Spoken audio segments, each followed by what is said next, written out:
अगर आप ईमानदारी से तैयारी कर रहे हैं और जो आपका विश्वास है कि मेरी नौकरी लग जाएगी, वो विश्वास तैयारी करते हुए आत्मविश्वास में बदल जाता है कि हाँ अब तो लग ही जाएगी, इतनी अच्छी मेरी तैयारी हो गई है, तो फिर यकीन जानिए आप सफल है जो अवश्य होंगे। नमस्कार, जय हिंद। मैं हूँ आपका दोस्त कवि आदि गणेश। स्वागत करते हैं। हिंदी साहित्य का इतिहास जो प्रश्नोत्तरी रोज़ 8 बजे कक्षा होती है, आज कुछ कारणवश लेट हो रही है। टेस्ट संख्या है 55। इससे पहले की जो 54 वीडियो है नहीं देखे तो प्लेलिस्ट में जाकर आप देख सकते हो। टेलीग्राम चैनल आपने ज्वाइन नहीं किया तो कर लीजिए। कवि आदि गणेश हिंदी नाम से टेलीग्राम चैनल है जिस पर 8400 से अधिक लोग जुड़े हुए हैं। यहाँ पर भी मैं सवाल सूचना वगैरह डालता रहता हूँ। और कक्षा लेट होने का कुछ कारण ही ये भी रहा, कुछ तो टेक्निकल एरर आ गया, और दूसरा जो ग्रेड फर्स्ट वालों के स्नातकोत्तर वाला जो मैटर है, सिद्धांत वगैरह का, हेतु लक्षण प्रयोजन वगैरह, उनकी जो ई बुक है वो तैयार हो रही है, थोड़ी सी बाकी रह गई, उस वजह से भी थोड़ा सा विलंब हो गया। चलिए, पहला सवाल है, कुंदन को रंग फीको लगे झलके अति अंगन चारू। कुंदन को रंग फीको लगे झलके अति अंगन चारू गुराई। ये पंक्ति है। कुंदन को रंग फीको लगे झलके अति अंगन चारू गुराई मतीराम की है, बिहारी की है, भूषण साहब की है या फिर देव साहब की है? बताइए किसकी है ये। तो उत्तर हो जाएगा यहाँ पर क्या? ए। उत्तर क्या हो जाएगा? ए हो जाएगा। कुंदन को रंग फीको लगे झलके अति अंगन चारू बुराई, मतीराम साहब की ये पंक्ति है। यूँ तो देव साहब की कई पंक्तियाँ हैं, लेकिन ये जो पंक्ति है ये कई बार पूछी जाती है। अपनी अपनी रीति के काव्य और कवि रीति, अपनी अपनी रीति के काव्य और कवियों की रीति, ये पूछी जाती है। भूषण की पंक्तियों में बात करें तो भूषण साहब की ये पंक्ति पूछी गई है कई बार कि दारा की दौर ये है रार नहीं, दारा की दौर ये है रार नहीं, दारा की दौर ये है रार नहीं खुजबे की।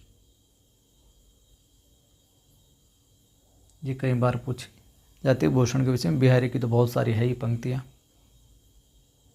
सवाल है, यद्यपि सुजाति कई बार आया है, यद्यपि सुजाति सुलक्षणी सुबरन सरस सुवृत, सुबरन सरस सुवृत भूषण बिनु ने विराजई कविता वनिता मीत। यहाँ पे थोड़ा मिस्टेक हो गया, कविता वनिता मीत किसकी पंक्तियाँ हैं? भिखारीदास, केशवदास, मतीराम, बिहारी लाल।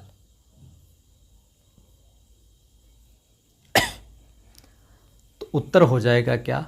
बी, केशव महोदय की यह है जो पंक्तियाँ। यद्यपि सुजाति सुलक्षणी सुबरन सरस सुवृत भूषण बिनु न विराजई कविता वनिता मीत, केशवदास साहब की है। और बात करें हम भिखारीदास साहब की कई पंक्तियाँ हैं, लेकिन भिखारीदास साहब की ये पंक्ति पूछी गई है कई बार कि भाषा वर्णन में प्रथम, कौन से भिखारीदास की? कि भाषा वर्णन में प्रथम, भाषा वर्णन में प्रथम, भाषा वर्णन में प्रथम तुक चाहिए विशेषी, तुक चाहिए विशेषी। ये है जो कई बार पूछी जाती है। और मतीराम साहब की ये पंक्ति पूछी जाती है कि छोड़ी आपनो भोन तुम भोन कौन के जात, छोड़ी आपनो भोन तुम भोन कौन के जात। ध्यान में रखिएगा। सवाल है अगला, जयपुर नरेश जगत सिंह के आश्रय में रहते हुए पद्माकर ने कौन सा लक्षण ग्रंथ लिखा था? तो पद्माकर साहब जयपुर नरेश जगत सिंह के आश्रय में रहे और उनके आश्रय में रहते हुए इन्होंने कौन सा लक्षण ग्रंथ लिखा? जगत विनोद, राम रसायन, हिम्मत बहादुर या फिर प्रबोध पचासा। कौन सा लिखा साहब? इन्होंने लिखा था जगत सिंह यानी जगत विनोद, ये लिखा था। ठीक है, जगत विनोद नामक लक्षण ग्रंथ लिखा था। इनके अतिरिक्त और रचनाओं की बात करें इसके अतिरिक्त तो नोट कर लीजिए, आप करना चाहें तो, याद है तो अच्छी बात है। हिम्मत बहादुर विरुदावली, हिम्मत बहादुर विरुदावली, पद्माभरण कई बार पूछा जाता है, और मिलती है इनकी रचना गंगा लहरी, ये भी कई बार पूछी गई है। गंगा लहरी, प्रबोध पचासा, प्रबोध पचासा, इसके अतिरिक्त प्रताप सिंह विरुदावली और कली 25 का भी ज़रूर ध्यान में रखिएगा। ये इनकी विशेष है जो अन्य रचनाएं हैं। अगला सवाल है, अली कली ही सो बंध्यो, ये भी कई बार आया गया है, ज्ञात होगा आपको। अली कली ही सो बंध्यो आगे कौन हवाल, उक्ति में कवि बिहारी का कौन सा रूप है जो प्रकट हुआ है? दार्शनिक रूप, प्रवचनकर्ता का रूप, उद्बोधक का रूप और नीतिकार का रूप। किस प्रकार का रूप है जो प्रकट हुआ है कि अली कली ही सो बंध्यो आगे कौन हवाल? उत्तर हो जाएगा यहाँ पर एक उद्बोधककर्ता का है जो रूप, उद्बोधक का रूप है जो यहाँ पर प्रकट हुआ है। ध्यान में रखिएगा, ये कई बार आया है सवाल। आचार्य रामचंद्र शुक्ल ने बिहारी लाल को रसवादी माना है। रामचंद्र शुक्ल महोदय ने बिहारी को क्या माना है? रसवादी। रामचंद्र शुक्ल साहब ने बिहारी लाल को क्या माना है? रसवादी माना है। जबकि अपने नगेंद्र साहब हैं, डॉक्टर नगेंद्र साहब जो हैं, डॉक्टर नगेंद्र ने ध्वनिवादी स्वीकार किया है। ध्वनिवादी, ध्वनि काव्य नहीं, ध्वनिवादी स्वीकार किया है। और जो अपने राधाचरण गोस्वामी साहब हैं, कौन? राधाचरण गोस्वामी साहब। राधाचरण गोस्वामी साहब ने बिहारी को क्या पीयूष वर्षी मेघ की उपमा दी है। किसकी उपमा दी है? पीयूष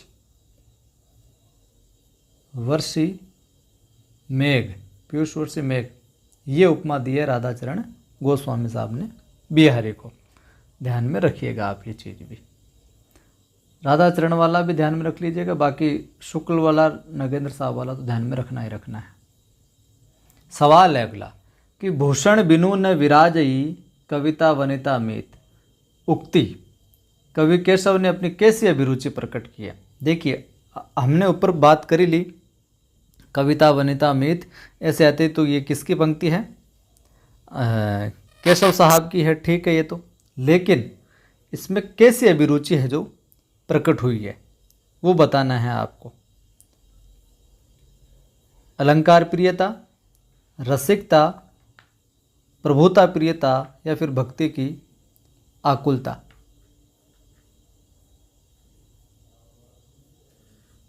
बताइए क्या हो जाएगा उत्तर? तो यहाँ पर साहब उत्तर हो जाएगा अपना कौन सा? ए, अलंकार प्रियता है जो देखने को मिलती है। यह अभिरुचि इस पंक्तियों के माध्यम से पता लगता है कि अलंकार प्रियता है जो झलकती है इनके अंदर। वहीं हम बात करें तो केशव दास को रीति काव्य का प्रवर्तक आचार्य भी माना जाता है। ठीक है, और अलग अलग विद्वान मानते हैं। वैसे रामचंद्र शुक्ल इन्हें अलंकारवादी मानते हैं। शुक्ल जो हैं क्या मानते हैं? इन्हें अलंकारवादी मानते हैं। शुक्ल अलंकारवादी मानते हैं। केशव जो है भामह, दंडी और उद्भट के क्या अनुयायी थे। और विजयपाल सिंह ने केशव को कोर्ट का कवि भी कहा है, ये ध्यान में रखना। किसने? विजयपाल सिंह साहब। विजयपाल सिंह साहब ने क्या कहा? केशव को कोर्ट का कवि कहा है। केशव को क्या कहा है? कोर्ट का कवि। कई उपमाएं मिलती है साहित्य इतिहास में। कवियों का कवि किसे कहा जाता है, बताना कमेंट करके। देखिए कवियों का कवि मैंने पहले बताया एक बार। अगला सवाल है, हिंदी रीति ग्रंथों की परंपरा चिंतामणि त्रिपाठी से चली। कि हिंदी रीति ग्रंथों की परंपरा किससे चली? चिंतामणि त्रिपाठी से चली। अतः रीति काल का आरंभ उन्हीं से है जो मानना चाहिए। इस कथन के लेखक हैं, बताओ। शुक्ल साहब, हजारी साहब, ग्रियर्सन या फिर विश्वनाथ प्रसाद मिश्र साहब।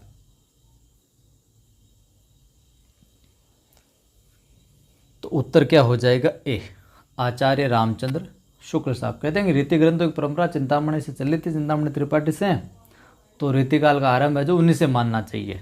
तो रामचंद्र शुक्ल हो जाएगा। अब यहाँ पर 2-3 बातें मैं आपको नोट करवा देता हूँ या बता देता हूँ, आप नोट करना चाहिए तो देख लीजिए। तो रचनाकार और व्यक्तित्व की दृष्टि से डॉक्टर नगेंद्र ने केशवदास को माना है। किसका? रीतिकाल का आरंभ केशवदास से माना है। और कालक्रम की दृष्टि से देखा जाए तो कृपाराम रीतिकाल के प्रवर्तक है जो माने जाते हैं। तो देखिए कालक्रम की दृष्टि से अगर रीतिकाल का प्रवर्तक पूछ लिया जाए, या मैं सीधा सीधा यूँ कहूँ कि रामचंद्र शुक्ल ने रीतिकाल का प्रवर्तक किसको माना है, तो रामचंद्र शुक्ल ने रीतिकाल का प्रवर्तक माना है अपने किसको?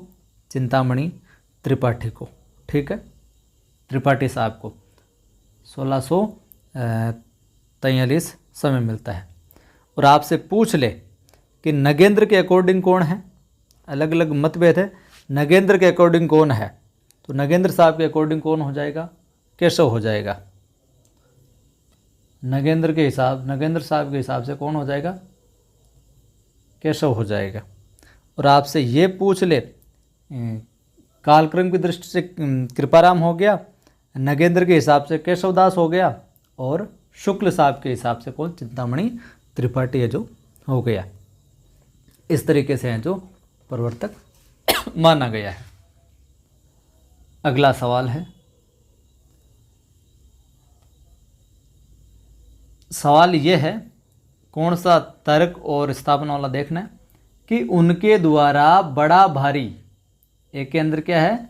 स्थापना कि उनके द्वारा बड़ा भारी कार्य यह हुआ कि रसों और अलंकारों के बहुत ही सरस हृदयग्राही उदाहरण अत्यंत प्रचुर परिमाणों में उपस्थित हुए।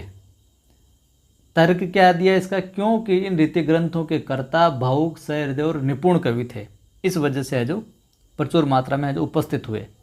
तो यहाँ पर बताइए ए और आर दोनों सही है, या ए और आर दोनों गलत है, ए सही आर गलत है, या फिर ए गलत आर सही है। तो क्या उत्तर हो जाएगा?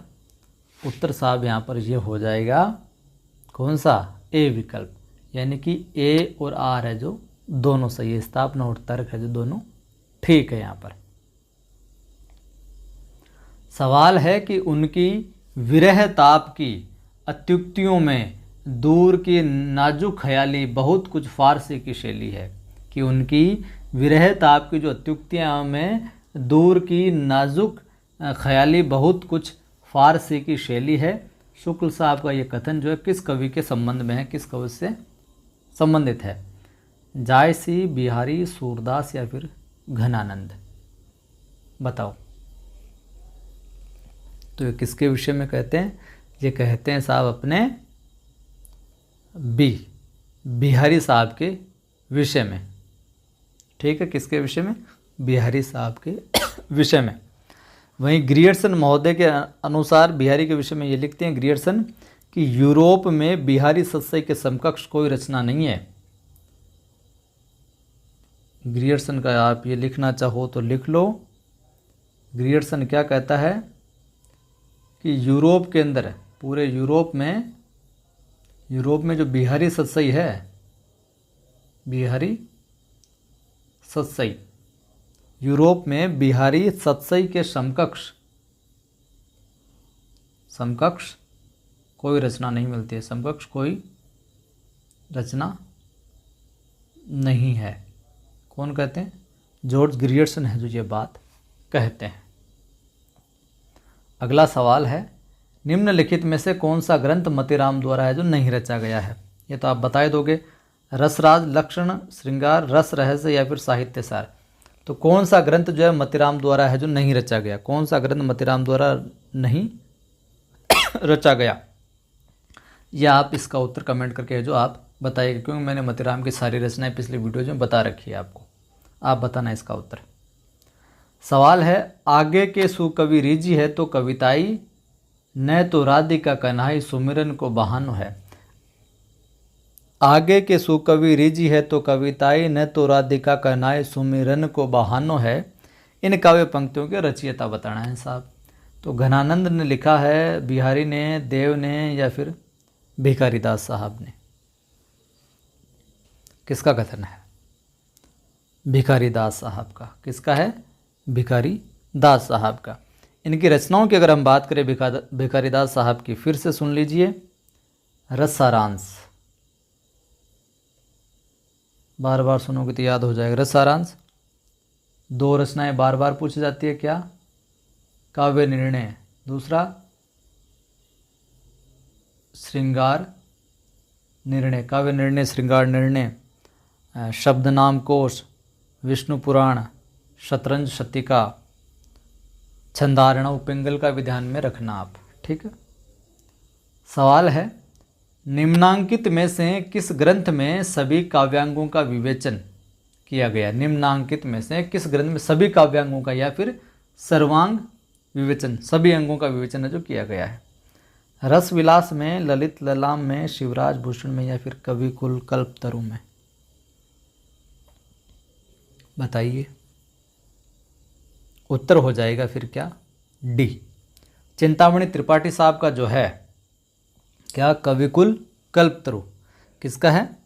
चिंतामणि त्रिपाठी साहब का। चिंतामणि त्रिपाठी महोदय जो हैं, इनका है कविकुल कल्पतरु। इसमें सभी काव्यांगों का, काव्य के जो अंग सभी, उनका विवेचन किया गया, सर्वांग विवेचन किया गया, ऐसे कह सकते हैं। और हम बात करें रस विलास की, तो रस विलास के रचनाकार कौन है? देव। रस विलास के कौन है? देव। निरूपण इसमें रस का मिलता है। ललित ललाम, कौन है ललित ललाम के? मतीराम। किसकी रचना है? मतीराम की रचना है। ललित ललाम, मतीराम, अलंकार विवेचन है, ठीक है। शिवराज भूषण का पता है आपको, भूषण महोदय हैं शिवराज भूषण के, और इसमें भी क्या है? अलंकार, ठीक है बात, अलंकार। और ये सर्वांग विवेचन है इसमें कविकुल कल्पतरु में, त्रिपाठी साहब वाले में। अगला सवाल है, स्थापना 1 के अंदर है कि इस काल को रीतिकाल कहने में किसी प्रकार का अव्याप्ति दोष न होगा, ठीक है। इस काल को रीतिकाल कहने में कोई दोष न, बड़ी बात नहीं। क्योंकि तर्क क्या है? क्योंकि प्रत्येक कवि द्वारा इसमें श्रृंगार को न्यूनाधिक रूप से ग्रहण किया जाना भी तो एक विशेष प्रकार की रीति ही है। ए और आर दोनों सही है, ए और आर दोनों गलत है, ए सही है, आर गलत है, या फिर ए गलत, आर सही है? कौन सा विकल्प होगा? उत्तर हो जाएगा यहाँ पर ए, यानी कि सही उत्तर क्या हो जाए? ए। ए बात भी ठीक है इसकी, और आर जो तर्क दिया है वो भी ठीक है, वो भी सही है। तो ए और आर दोनों सही है। तो ये थे आज की इस वीडियो में सवाल। वीडियो अच्छा लगा है, अच्छा लगा ही होगा, उपयोगी लगा ही होगा, तो लाइक कर दो आप अभी। सभी दोस्तों को सभी ग्रुप में शेयर करो, बताओ। इस चैनल पर बिल्कुल निःशुल्क रूप से शानदार तरीके से ग्रेड 1 सेकंड की तैयारी करवाई जा रही है, तो जुड़े। जितने ज़्यादा हर बंदा देखने वाला एक एक बंदे को भी शेयर करेगा तो अपना परिवार, चैनल भी आगे बढ़ेगा और उन दोस्तों की मदद भी हो पाएगी। और जो भी साथी पहली बार देख रहे हो, चैनल को सब्सक्राइब कर लो, घंटे वाले निशान पर क्लिक कर, जो ऑल लिखा हुआ आता है उस पर क्लिक कर लो, ऑल पर, ताकि हर वीडियो की सूचना मिलती रहे। टेलीग्राम चैनल का लिंक डिस्क्रिप्शन में मिल जाएगा आपको, कवि आदिगणेश हिंदी नाम से 8400 से अधिक लोग जुड़े हुए हैं, उसको ज्वाइन करें। वहाँ पर भी सवाल सूचना डालता रहता हूँ। और मोटिवेशनल वीडियो देखने, पढ़ाई से संबंधित कोई भी समस्या हो तो मेरा एक दूसरा यूट्यूब चैनल है जिसका नाम है आदि की आवाज़। दूसरा यूट्यूब चैनल का क्या नाम है? आदि की आवाज़। यहाँ पर पढ़ाई से संबंधित बहुत सारे मोटिवेशनल वीडियो डाले गए और नियमित रूप से मैं डालता रहता हूँ। तो इस चैनल को भी आप सब्सक्राइब कीजिए, अपना प्यार दिखाइए। जय हिंद, फिर मिलता हूँ।